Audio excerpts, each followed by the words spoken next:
आपके कल्याण के लिए, उज्ज्वल भविष्य के लिए, आपके प्रतिदेशीय उत्पन्न करने इस कीर्ति के लिए आप शिव महापुराण मेरा भाग्यश्री चैनल को सब्सक्राइब कीजिए, जो आपके प्रतिदिन की पाठ सुनने के लिए प्रत्येक दिवस एक शिव पुराण का पाठ आपको सुनने के लिए मिलेगा। श्रवण कीजिए। 34वां अध्याय। सब देवता बोले कि जयनाथ शंकर दीनबंधु, सबसे उत्तम, अपने रक्षा में आए हुए मनुष्यों के रक्षक,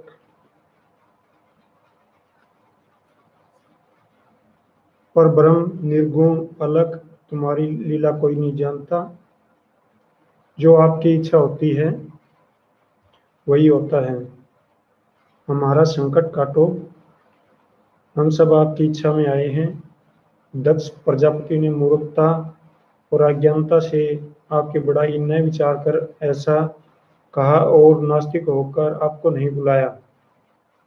आपके भक्तों का मान न किया, जो साफ देखकर अपने घर चले गए। उसने आदिशक्ति का भी मान न किया, उनको जलने से भी मना न किया। देवताओं ने भी उन्हें न रोका। इसका सब फल पा चुके हैं, सो आप कुछ नहीं कह सकते। आपको कुछ नहीं कह सकते, परंतु देवताओं का दोष है और हम सब ने आपको विस्मरण कर दिया। सो ऐसे पाप हमारे आप क्षमा करके कृपा दृष्टि से एक बार देख लीजिए। जो आप ऐसा दंड न देते तो धर्म नष्ट ही हो जाता। संसार भर छल करता है और सब लोग आपकी अवज्ञा करते। वेद का मान कम हो जाता और दक्ष अहंकार के मद में लीन हो जाता। हम सब जानते हैं कि आपसे कोई दूसरा श्रेष्ठ नहीं है। आप ही धर्मिष्ठ, धर्मदायक, धर्मरूप और धर्म के स्थिर करने वाले हैं, जिसके पीछे हमने और विष्णु जी ने कहा कि आपकी माया सर्व सृष्टि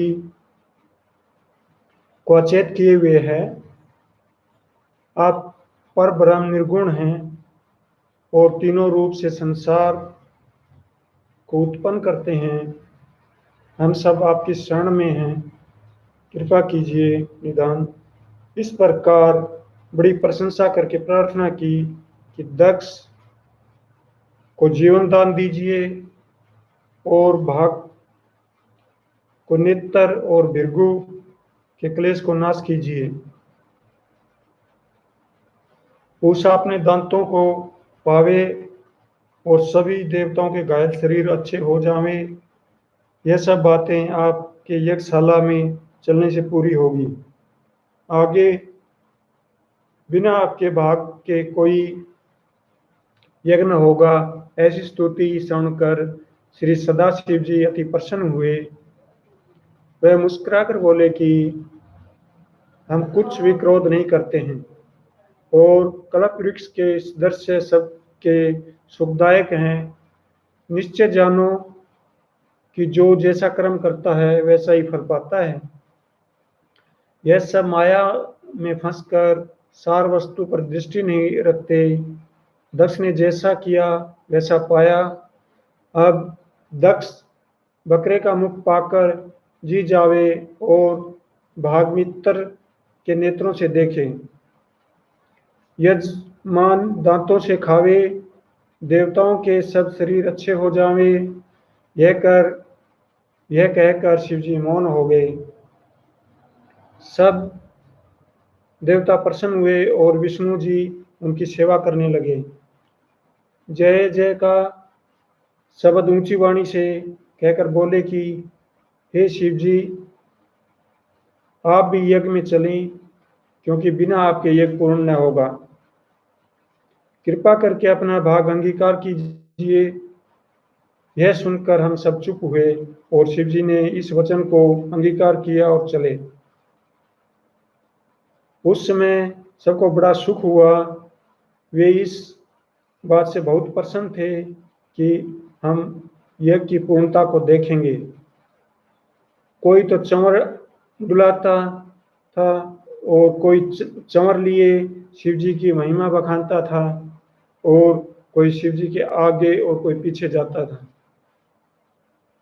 34वां अध्याय संपूर्ण। ओम नमः शिवाय। प्रिय श्रोतागण, अपने नित्य कर्मों की निवृत्ति था, अच्छे कर्मों के लिए, बुरे कर्मों की निवृत्ति, दुख क्लेश का संहार के लिए नित्य प्रति शिव पुराण का पाठ श्रवण कीजिए। इसके लिए आप मेरे भाग्यश्री चैनल को सब्सक्राइब कीजिए, तो लाइक कीजिए।